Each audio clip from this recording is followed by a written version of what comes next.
Karabudak kentine gelirsin. Karabudak kentte.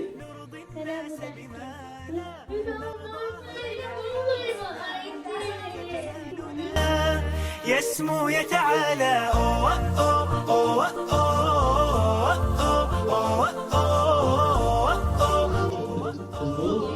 كن أنت تزداد جمالا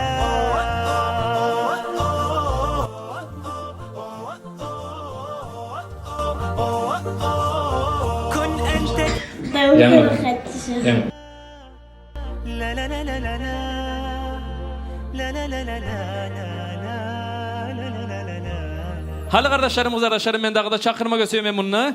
Karabudakken yurtlu gimnaziya şkolanı okuçusu Davudova Hadija'nı çakırma gösteriyorum. Arıqıq maqtava bizim Müslüman dinne.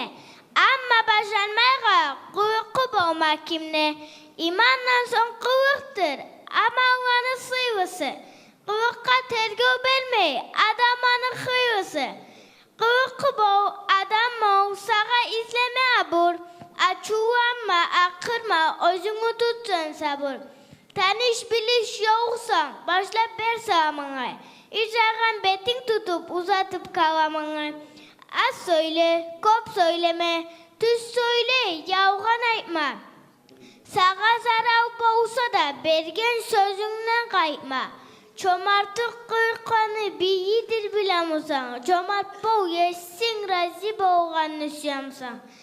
Arek bol maqtanı eşi kıvık. Men olayma men buay demek adamga ivik.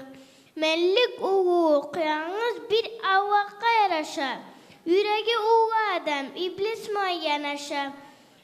Uyda katın yaşağa korku böyle giydirme. Hatta özü boş bol başına da mindirme.